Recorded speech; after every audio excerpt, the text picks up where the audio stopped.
Hello everyone and welcome to wings a कुरान। कैसे हैं आप सब? And my name is Yashodhara Singh Jamwal and welcome to my lecture series.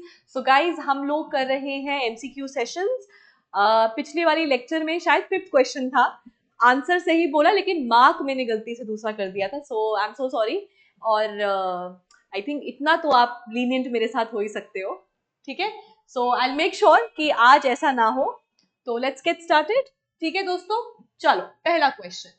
with reference to Asian development with reference to Asian Development Bank, consider the following statements. It has members from Asia and Pacific region. Is it right or wrong? This is a right statement. Number two, it does not finance, highlight the keyword, it does not finance private sector projects. तो याद रखना, Asian development bank एक multilateral development bank है जो 1966 में establish हुआ था। कब हुआ था? 1966 में एस्टैब्लिश हुआ था, जिसका कोर एम या ऑब्जेक्टिव है कि डेवलपमेंट को इनहैंस करना primarily in Asia and Pacific regions, right?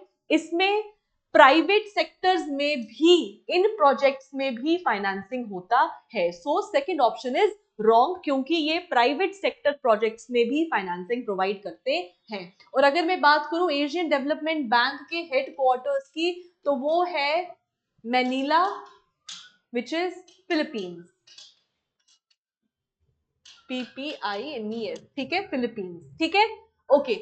It's vote share is distributed in proportion to the members capital subscription. तो ये भी सही है कि जितना मेंबर कैपिटल सब्सक्रिप्शन होता है उसी के ही हिसाब से उनका वोट शेयर होता है। फॉर एग्जाम्पल, इंडिया का आई गेस कुछ 6% है और सबसे ज्यादा यूएस का है, right? So this is also correct. So how many statements are correct? पहला स्टेटमेंट करेक्ट है, दूसरा गलत, तीसरा सही। So only 2 statements are correct, ठीक है?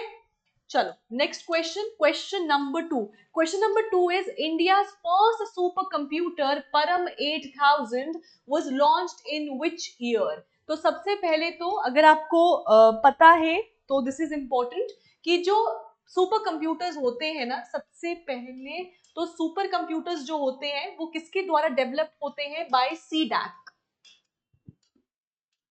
ठीक है? सो सीडैक के द्वारा ये डेवलप होते हैं and the first super computer जो इंडिया का था दैट वाज परम 8000। एंड अगर हम बात करें आज के टाइम पर, जो हमारा जो परम है ना 8000, उसकी सीरीज आती है। जैसे आपने परम 8000 है, परम सिद्धि सुना होगा आपने, राइट? सो परम की सीरीज है। सीडैक का फॉर्मेशन 1988 में हुआ एंड 1991 में परम 8000 जो है वो बना था। और अगर मैं बात करूं इंडिया का fastest super computer, so that is Airavat. India fastest super computer, this is the latest, right? इसके अलावा अगर हम बात करें परम का फुल फॉर्म क्या है, so it is basically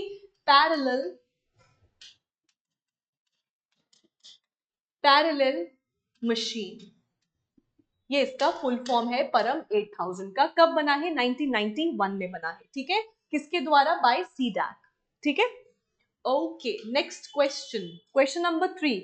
Which organization developed Indian robot named Vyomamitra? देखो, astronauts are called Vyomanauts, और जो ये वाला रोबोट है which is basically a humanoid humanoid क्या हो गया? ह्यूमन की तरह लगता है। ये फीमेल लुकिंग जो है आपका रोबोट है जिसका नाम व्योममित्र है।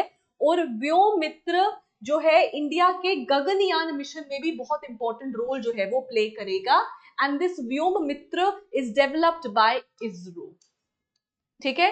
इंडियन स्पेस रिसर्च ऑर्गेनाइजेशन, उनके द्वारा जो है व्योममित्र को इस्टेब्लिश किया गया है या फिर डेवलप किया गया है। So it is a female humanoid, याद रखिएगा फीमेल है, ठीक है? आप इसका फोटो देख सकते हैं, ठीक है दोस्तों? चलो नेक्स्ट क्वेश्चन पे चलते हैं। Question number four is which of the following set of criteria which of the following authority set the criteria for declaring a heat wave, right? So is it the Indian Meteorological Department? Is it The Regional Specialized Meteorological Center is an Indian Institute of tropical metrology या फिर national disaster management authority. तो इनमें से क्या answer है? अगर आपको नहीं भी आता होगा, आई एम श्योर कि आप एक इंटेलिजेंट गेस लगाएंगे तो इंडियन मेट्रोलॉजिकल डिपार्टमेंट निकल जाएगा, क्योंकि it is related to weather forecasting या मेट्रोलॉजी के साथ रिलेटेड है, right? So this is the right answer. दूसरी चीज क्या है जो आपको पता होना चाहिए, वो ये है कि हीट वेव अनाउंस होती कब है। आप सुनोगे जैसे हाल ही में अभी डाउन टू अर्थ ने एक आर्टिकल छापा जिसमें बोला कि इस बारी हीट वेव जो है वो बहुत जल्दी आ जाएंगी, राइट? क्योंकि इस बारी गर्मी बहुत ज्यादा होगा और इस बारी जो प्रेसिपिटेशन है या रेनफॉल है वो भी कम होगा, क्योंकि इस बारी एल नीना है, राइट? ला नीना हो तो आपका प्रेसिपिटेशन ज्यादा होता है या बारिश ज्यादा होता है। सो एल नीनो ला नीना, राइट? सो इस बारी एल नीनो है तो इस बारी जो प्रेसिपिटेशन है वैसे भी कम होगा, ठीक है? तो हीट वेव्स क्या होती है? हीट वेव्स होती है मोस्टली, या इनको जो डिक्लेयर करने का क्राइटेरिया है वो ये है 40 degree Celsius of temperature for plain areas, 37 degree Celsius at coastal areas and 30 degree Celsius at hilly areas। अगर यहाँ इतना टेम्परेचर एक्सीड कर जाए, इससे इससे आगे टेम्परेचर चला जाए तो हीट वेव्स अनाउंस हो जाती हैं। सो इसका फोटो ले लो और टेलीग्राम पे आपको डाउनलोड भी कर सकते हो पीडीएफ, मैंने लिंक डाल दूंगी नीचे, right? So 40 degree Celsius for plain areas, 37 degree Celsius for coastal areas and 30 degree Celsius for hilly areas. इनसे अगर टेम्परेचर एक्सीड हो तो इंडियन मेट्रोलॉजिकल डिपार्टमेंट जो है वो हीट वेव्स को अनाउंस कर देता है। अब क्या होता है ना, एक बफर जोन लेते हैं, for example 40 degree to 45 degree celsius, तो 5 डिग्री सेल्सियस का एक बफर होता है, 40 to 45, 37 to plus 5 degree celsius, 30 to 35 degree celsius. तो इन टेम्परेचर से अगर एक्सीड कर जाए तो हम बोलते हैं कि हीट वेव्स जो है वो अनाउंस हो चुकी है। सो इंडिया का ये क्राइटेरिया है हीट वेव्स को अनाउंस करने का, किसके द्वारा? इंडियन मेट्रोलॉजिकल डिपार्टमेंट के द्वारा, ठीक है? Okay, next up, fifth question, the coldest place in India is what? ले, किलोंग, तवांग या द्रास? तो हमको पता है इट इज द्रास। सियाचिन के बाद second most coldest place is Dras, ठीक है? Okay, next up, question number 6। हाँ, ये इंपॉर्टेंट क्वेश्चन है।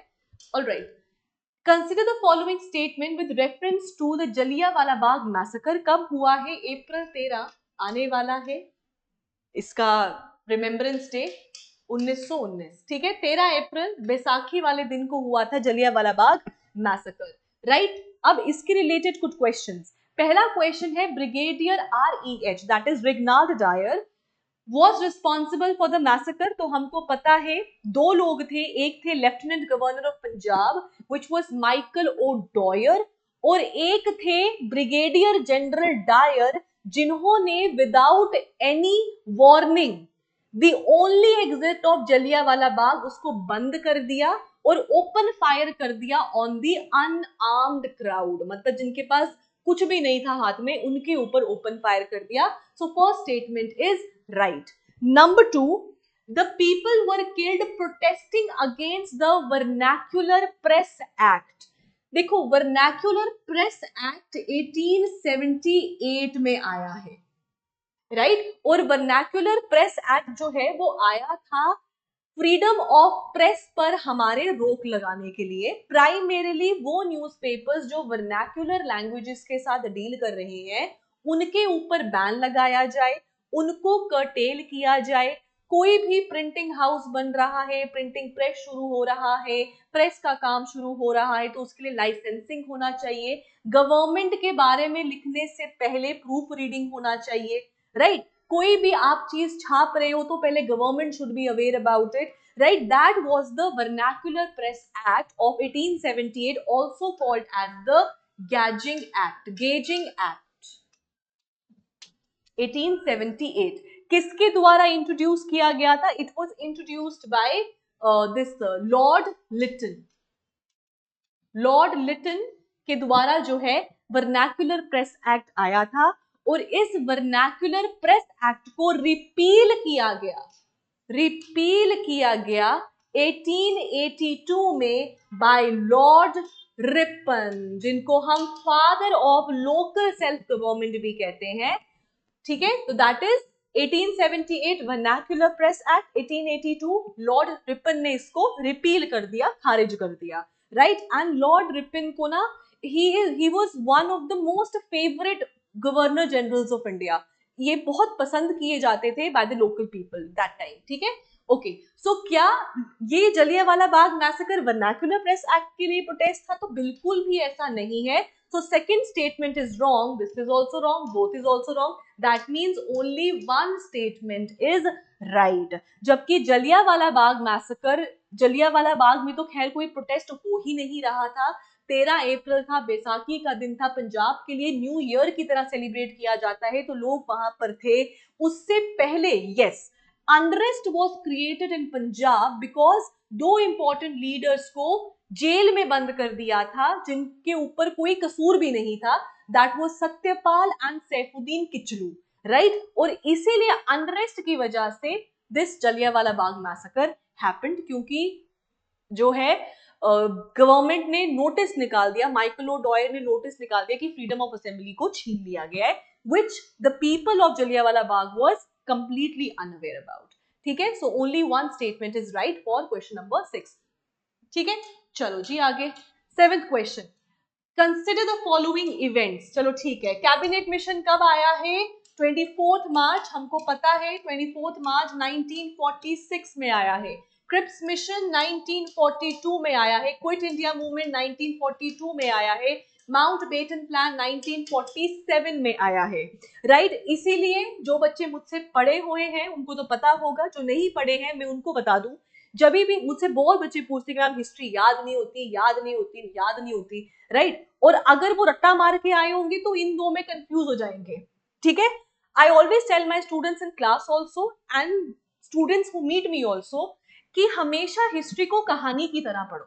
क्विट इंडिया मूवमेंट हुआ ही तभी था क्योंकि क्रिप्स मिशन फेल हो गया था, राइट। सो अगर हम इसको क्रोनोलॉजिकल ऑर्डर में लगाएंगे तो फर्स्ट आता है, the first event is 1942, that is the quit India, sorry that is the Cripps mission, that is 2, followed by the quit India movement, क्योंकि क्रिप्स मिशन के फेलियर के बाद ही क्विट इंडिया मूवमेंट आया था। फिर आएगा द कैबिनेट मिशन प्लान, ठीक है, 1, और उसके बाद आएगा आपका the Mountbatten plan, that is 2-3-1-4, so that is 2-3-1-4। So Cripps mission, Quit India movement, cabinet mission and the Mountbatten plan. ठीक है दोस्तों, चलो आगे बढ़े। Next up, who said you give me blood and I will give you freedom? Was it Mahatma Gandhi, बाल गंगाधर तिलक, सुभाष चंद्र बोस और भगत सिंह? तो कौन है जी, बताइए। You give me blood, I will give you freedom। Berlin में कहा था सुभाष चंद्र बोस ने, तुम मुझे खून दो मैं तुम्हें आजादी दूंगा। And the people of Germany and the Indians of the Indian national army, उन्होंने ही सुभाष चंद्र बोस को नेताजी का टाइटल भी दिया था। So Netaji, so Subhash Chandra Bose is the right answer. And Subhash Chandra Bose gave Mahatma Gandhi the title of father of the nation, right? And Mahatma Gandhi gave Subhash Chandra Bose the title of prince among patriots। क्या बोला था महात्मा गांधी ने सुभाष चंद्र बोस को? Prince among patriots. ठीक है, so Subhash Chandra Bose is the right answer. चलो next question 9, among the following tiger reserves, which one of the following has the largest under the critical tiger habitat? सबसे पहले तो क्रिटिकल टाइगर हैबिटेट होता क्या है? तो क्रिटिकल टाइगर हैबिटेट हो गया, ओके, सो टाइगर रिजर्व्स होते हैं। टाइगर रिजर्व्स बेसिकली क्या होते हैं? जहां पर भी एक good amount of population of tigers हो और उनका कंजर्वेशन करना जरूरी है, so that area is designated as a tiger reserve. वो आपके नेशनल पार्क्स भी हो सकते हैं, वाइल्ड लाइफ सेंचुरीज भी हो सकते हैं, लेकिन गुड अमाउंट ऑफ टाइगर्स होने चाहिए which need to be conserve, right. जरूरी नहीं है कि आज के टाइम पे सारे टाइगर रिजर्व्स में टाइगर हो, क्योंकि अगर कंजर्वेशन प्लान्स फेल हो जाएं तो हो सकता है कि टाइगर्स वहां पे हो भी नहीं, राइट। क्रिटिकल टाइगर हैबिटेट होता है टाइगर रिजर्व्स में, आपके जोन्स होते हैं। बीच वाला होता है कोर एरिया, जिसमें कोई भी external activity, human induced activity allowed नहीं होती है। उसके बाहर होता है आपका बफर जोन, जिसमें थोड़ी बहुत एक्टिविटीज अलाउड होती है। और उसके बाद आता है आपका transition zone, which is basically like a Okesh zone, जहां पे एक्टिविटीज भी अलाउड होती है, कंजर्वेशन एक्टिविटीज भी होती है। Both of them go hand in hand, sustainable activities होती है, राइट। वो जो कोर एरिया है ना, उसी को हम क्रिटिकल टाइगर हैबिटेट कहते हैं, which falls under the Wildlife Protection Act 1972।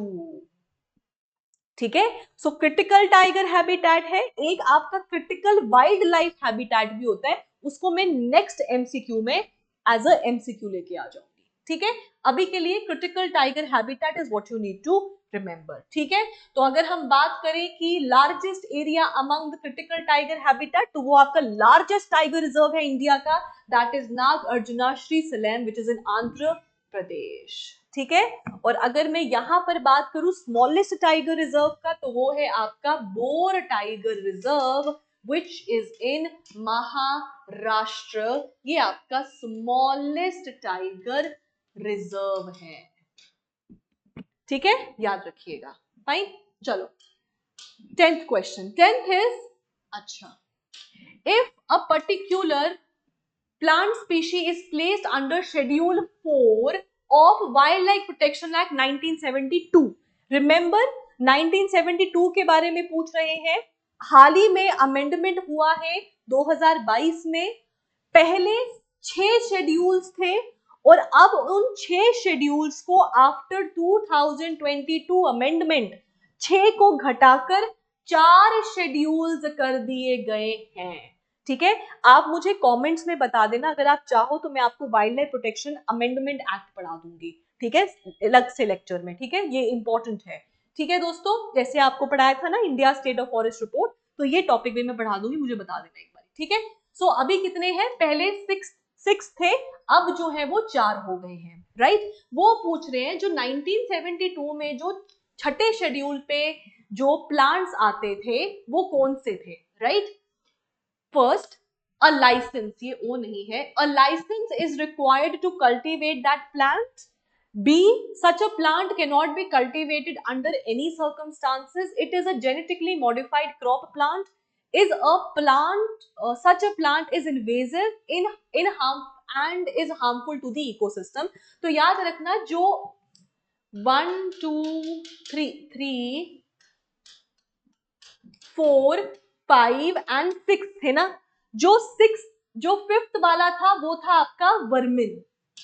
ठीक है, इसको हम अगर पढ़ना होगा तो मुझे लिख देना कमेंट सेक्शन में, नेक्स्ट क्लास दे दूंगी। ठीक है, सो वर्मिन आते थे शेड्यूल 5 में। जो शेड्यूल 6 है ना वो आपके प्लांट्स थे, राइट। और कौन से वाले प्लांट्स थे जिनको लगाने से पहले अ लाइसेंस इज रिक्वायर्ड, राइट। अब हो सकता है अगर मैं आपको पूछूं कि कौन से प्लांट्स होते हैं, तो आप में से बोलेंगे कि वो होंगे आपके मैरिजुआना हो गया या कैनबिस हो गया, राइट। वो नहीं होते हैं, वो नार्कोटिक्स डिपार्टमेंट के अंदर आते हैं। इसमें हो गया pitcher plant, Venus fly trap, blue Wanda, वैसे प्लांट्स जो हैं वो आते हैं आपके शेड्यूल 6 में। ठीक है, okay, next question number 11। Which one of the following is the best describes the term green washing? आप इसको एक बारी पढ़िए, फिर मैं आपको इसका आंसर बताती हूँ। ठीक है, पढ़िए इसको एक बारी और अपने हिसाब से इसको एक आंसर दीजिए, आपको क्या लगता है।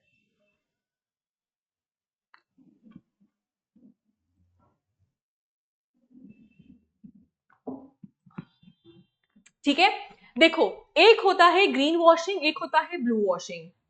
ग्रीन वॉशिंग होता है, फॉर एग्जाम्पल, आप मतलब एक तरीके का ये मार्केटिंग टैक्टिक होता है, जिसमें आप अपने प्रोडक्ट को बोलते हो कि ये जो मेरा प्रोडक्ट है ये इन्वायरमेंट फ्रेंडली है। For example, that's my phone, मतलब फोन नहीं होता है बट ऐसी कोई प्रोडक्ट है मेरा और मैं बोलूं कि ये इन्वायरमेंट फ्रेंडली है, बट रियलिटी में मेरा जो प्रोडक्ट है वो इन्वायरमेंट फ्रेंडली नहीं है, उसको बोलते हैं ग्रीन वॉशिंग। ये क्या है, ये एक तरीके का मार्केटिंग टैक्टिक है और कंज्यूमर्स को धोखा देना है कि आप अपनी चीजों को एनवायरमेंट फ्रेंडली बोल रहे हो पर है नहीं है, राइट। इसको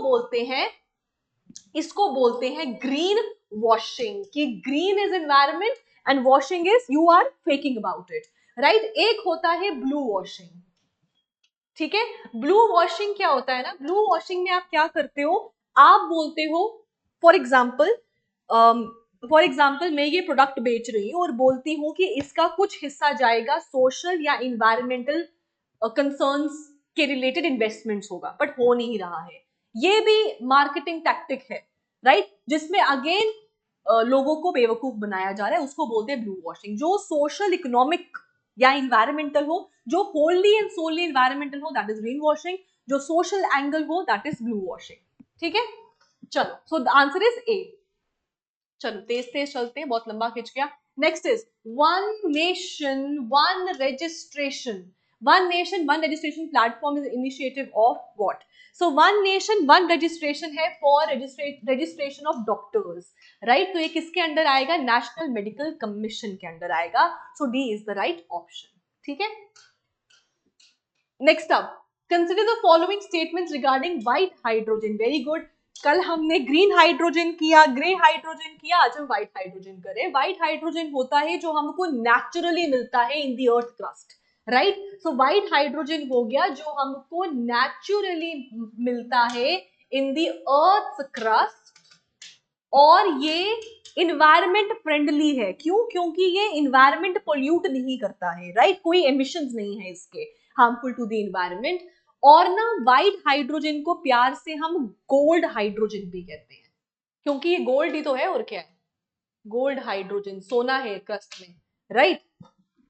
अब ये न्यूज में क्यों था? क्योंकि हाल ही में फ्रांस में ना बहुत लार्ज डिपॉजिट्स पाए गए हैं ये व्हाइट हाइड्रोजन के, राइट। पाया ये रशिया में भी जाता है, जापान जापान नहीं, फ्रांस पाया जाता है, ऑस्ट्रेलिया में पाया जाता है, right, and other countries also. So this is the thing, ठीक है। अच्छा चलो, क्या है ये? पोटेंशियल क्लीन एनर्जी अभी बोला हमने, नो एमिशंस, तो है बिल्कुल सही है जी, नेचुरली मिलता है, बिल्कुल सही। The deposits are currently found only in the Arctic region। जब भी बड़े एक्सट्रीम स्टेटमेंट्स हो ना, only, never, always, वो 90% गलत होते हैं। So this is also wrong, क्योंकि मैंने अभी बताया कि और कंट्रीज में भी पाया जाता है। So how many statements are correct? So third तो है ही नहीं ना, ये ऐसे चला गया। So 1 and 2, second is wrong, so only one statement is correct, ठीक है। 14th is Avayos motla recently seen in news is what? A moth, gecko, frog या fish? बताइए।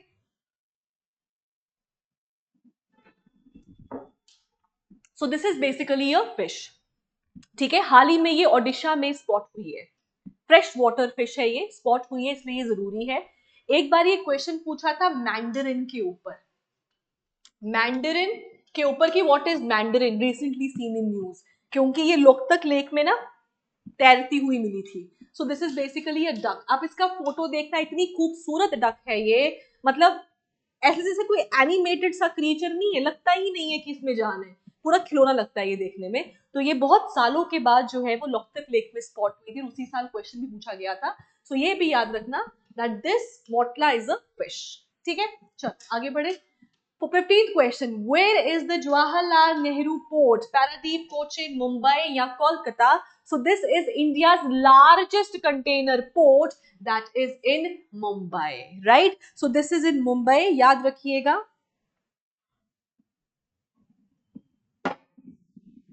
India's largest container port. Next is the first port developed after independence is what? Is it New Mangalore? अच्छा ये जो है ना नहावा शिवा, ये basically Jawaharlal Nehru port का ही दूसरा नाम है, ठीक है। This Nhava Sheva is Jawaharlal Nehru port only, ठीक है। सो बताओ कौन सा है इनमें से? This is Kandla port, also known as Deendayal port. Deendayal port कहां पे है? गुजरात में है, ठीक है, याद रखना। कुछ बच्चे कह रहे थे कि टॉपिक स्पेसिफिक लाओ, कोई बात नहीं, टॉपिक स्पेसिफिक भी ले आएंगे, right. I will get you topic specific also MCQs, don't worry, I am here with you through out your journey now, ठीक है। चलो, ड्यूकन पास कुछ लोग डंकन पास भी कहते हैं, so whatever your pronunciation is. So Duncan Passage is situated between South Andaman, Little Andaman, Minicoy, Amindivi, Minicoy, Maldives, Little Andaman, Car Nicobar. So Duncan Passage is South Andaman and Little Andaman, right. एक आपका 10 डिग्री चैनल भी है, वो है अंडमान और निकोबार के बीच में, ठीक है. So that is Duncan passage is your south Andaman and Little Andaman. चलो, Koderma is famous for the production of, याद रखना, it is one of the leading producers of mica in India. कहां पे है? Jharkhand. Leading producers of mica, ठीक है. चलो, 19th is CAR T cell therapy, recent seen in news related to what? HIV transition, cancer treatment, stem cells या GM crop. तो याद रखना ये जो CAR T है ना, this basically stands for chimeric antigen receptor. So chimeric antigen receptor T cell, ठीक है. और ये किसके लिए है? कैंसर ट्रीटमेंट के लिए है, राइट. मैं थोड़ा सा आपको बता देती हूँ. देखो, हमारे पास होते हैं ना WBCs, RBCs and platelets, right. जो आपका WBCs होता है, व्हाइट ब्लड सेल्स, वो बेसिकली इम्यूनिटी के लिए होते हैं, राइट. एंटीबॉडीज प्रोड्यूस करने के लिए होते हैं. सो WBCs आर बेसिकली न्यूट्रोफिल्स.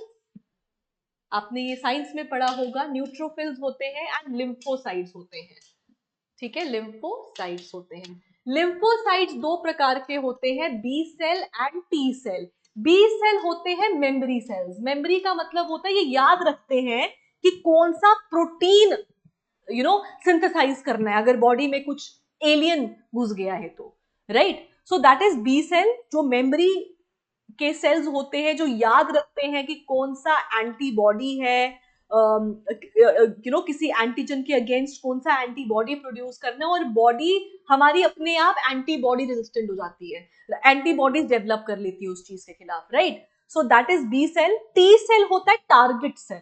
क्या होता है? टारगेट सेल, जो मारने का काम करता है, राइट. टी सेल्स के ऊपर ना एंटीजन रिसेप्टर्स होते हैं, राइट. तो एंटीजन चिपक जाता है या उसके पास आ जाता है और फिर एंटीजन मर जाता है. लेकिन कैंसर में क्या होता है? टी सेल्स मरने लगते हैं. तो टी सेल्स तो हमारे इम्यूनिटी थे ना, तो वो मरने शुरू हो जाते हैं, जिसकी वजह से कैंसर बहुत जल्दी फैल जाता है, राइट. सो उसी का ही treatment is CAR T, that is chimeric antigen receptor, right. जिसमें टी सेल्स जो है वो इम्यूनिटी बूस्ट करते हैं, और टी सेल्स ही आपके अटैक सेल्स भी होते हैं, राइट. और first line of defence is your WBCs या फिर योर लिम्फोसाइट्स, ठीक है. Okay, next is Barstar and Barnes gene recently seen in news related to what? BT cotton, GM canola oil, GM mustard या GM soybean. तो याद रखना, it is genetically modified mustard, right? So Barnes and Barstar ये आपके basically alien genes हैं. Alien gene मतलब, alien gene का मतलब क्या हो गया कि इन जीन्स को डाला गया है किसमें? GM मस्टर्ड में. देखो, अभी ना हमारे पास एक ही जेनेटिकली मॉडिफाइड क्रॉप है, दैट इज BT कॉटन, जो कमर्शियल पर्पस के लिए ओपन है, राइट. तो जो आपका GM मस्टर्ड है ना, वो भी इन प्लेस है कि इसको भी हम इसका प्रोडक्शन जो है ज्यादा करें. और GM मस्टर्ड जो है, इसको ना DMH11 भी बोलते हैं, राइट. सो DMH क्या है? इट इज धारा मस्टर्ड हाइब्रिड. सो या तो क्वेश्चन ऐसा पूछ सकते हैं, या तो आपको पूछते हैं कि DMH11 क्या है, तो क्या है? GM मस्टर्ड है, ठीक है. धारा मस्टर्ड हाइब्रिड. और हाइब्रिड इसीलिए बोलते हैं क्योंकि इसमें दो डिफरेंट वैरायटीज डाली गई हैं. कौन कौन सी? एक है आपका वरुणा की वैरायटी, और दूसरा है early Heera, right. Varuna Indian variety mustard है, ये इंडियन वैरायटी मस्टर्ड है, और अर्ली हीरा यूरोपियन वैरायटी है, ठीक है. And this is your GM mustard, ठीक है, ये बहुत न्यूज में रहा है, पिछले साल से न्यूज में है, एवर सिंस ये इस पे काम शुरू हुआ है तब से न्यूज में है ये, ठीक है। सो याद रखिएगा GM mustard. Okay, let's move ahead. 21 the Ghadar was, अच्छा ठीक है, तो आपने सुना होगा गदर। सो गदर का ऑफिशियल नेम क्या था, या फिर इसका ऑफिशियल नेम क्या था गदर पार्टी का? It was Pacific coast Hindustan association, right, या फिर पैसिफिक कोस्ट इंडियन एसोसिएशन, ठीक है। सो गदर क्या है? ऑब्वियसली ये एक रेवोल्यूशनरी एसोसिएशन था जो आउटसाइड इंडिया काम कर रहा था, with headquarter at San Francisco. First is right. Nationalist organisation operating from Singapore, no. अच्छा, एक ही बताना है, तो ये तो हमको पता नहीं था। So the answer is a. मुझे लगा कि ऑप्शंस होंगे, ठीक है। So first option is right. चलो, Simon Commission. Simon Commission 1927 was boycotted because, so Simon Commission 1927 में अनाउंस हुआ और फरवरी 1928 को बॉम्बे में लैंड हुआ, राइट, बॉम्बे में लैंड हो गया, राइट। साइमन कमीशन जैसे ही हुआ वैसे ही कांग्रेस वर्किंग कमेटी ने अपना सेशन रखा मद्रास में, 1927 का session at Madras, presided by M A. Ansari, और वहां पर डिसाइड हुआ कि साइमन कमीशन को हर एक पॉइंट पर बॉयकॉट किया जाएगा। और क्यों किया जाएगा? क्योंकि 7 मेंबर कमीशन जो हमारे लिए कॉन्स्टिट्यूशनल रिफॉर्म्स लेकर आ रही थी, उसमें से एक भी मेंबर इंडियन नहीं था, इसीलिए साइमन कमीशन को बॉयकॉट किया गया। Simon commission also known as India statutory commission, क्योंकि इसके बारे में बात हुई थी 1919 के एक्ट में, इसलिए इसको हम इंडिया स्टैट्यूटरी कमीशन कहते हैं, राइट। ये सब हमने क्लास में किया है। सो जो स्टूडेंट्स हैं मेरे, आई एम श्योर वो तो आंसर कर पा रहे होंगे, ठीक है। चलो, question number 23, consider the following kinds of organism, bat, bee, bird, इनमें से कौन कौन से पॉलिनेटिंग एजेंट्स हैं? सो पॉलिनेटिंग एजेंट्स बेसिकली हेल्प करते हैं रिप्रोडक्शन में, राइट। सो उड़ते हैं, एक से दूसरे के ऊपर जाते हैं, पोलन ग्रेन्स उठाते हैं और किसी और के ऊपर छोड़ जाते हैं, which help in reproduction, right? So इनमें से कौन सा एजेंट है? तो बैट भी है, बी भी है, बर्ड भी है। So all three are correct, ठीक है, all three are correct. Next up, question number 24. अच्छा जी, आपको स्पीशी दिया है और उनका बताना है कहाँ पे है, right. So bamboo dwelling bats, right, Meghalaya में होते हैं, और हाल ही में कुछ टाइम पहले ही बैम्बू ड्वेलिंग जो बैट्स हैं वो मेघालय में स्पॉट किए गए थे, डिस्कवर किए गए थे, right. So brown antler deer, तो that is not Madhya Pradesh, हमको पता है brown antler which is the Sangai deer या फिर द डांसिंग डियर, वो तो Keibul Lamjao national park which is in Manipur, वहां पर है। तो second option is wrong, so you can हटाओ द सेकंड वाला option. Third is azooxanthellate coral, कहाँ पाए जाते हैं? तो पिछले 1-1.5 साल पहले ये न्यूज में आया था, और ever since then this is has been in news. तो एजूजैंथलेट्स पाए गए थे कहाँ पे? अंडमान सी में। So Lakshadweep, no. So only one statement is right. Azooxanthellate corals कहाँ पे? अंडमान में, ठीक है। अगर आपको ना कोई भी ऐसा टॉपिक हो जो आपने नहीं पढ़ा हो ना इसमें से, तो आप कमेंट्स में लिख दिया करो, ताकि मुझे पता हो कि नेक्स्ट क्लास में आपको वो समझा दूं before beginning with the lecture, ठीक है। चलो, okay, last, consider the following statement regarding mercury pollution. Gold mining activity source of mercury pollution? Yes, it is. Coal based thermal power plant causes mercury pollution? Yes. There is no known safe level of exposure to mercury? This is also right. So all the 3 options given are right, ठीक है। तो correct पूछा है, so all the 3 options are correct, ठीक है दोस्तों। सो ये थे हमारे आज के 25 questions. I hope you guys enjoyed the session, and do not forget to like, share and subscribe. और जो भी टॉपिक पढ़ना हो नीचे कमेंट्स में लिख दो, रिगार्डिंग जो हमने पढ़ा है। कोई टॉपिक आपने नहीं पढ़ा हो तो कमेंट्स में लिख देना, ताकि नेक्स्ट क्लास में या तो कोई एमसीक्यू या तो मैं वही चीज समझा दूं। और अगर आप चाहते हो मैं आपको wild life protection act 2022 amendment जो हुआ है वो पढ़ाऊं, तो वो भी करवा दूंगी यूट्यूब पे, ठीक है। So thank you and have a nice day and bye.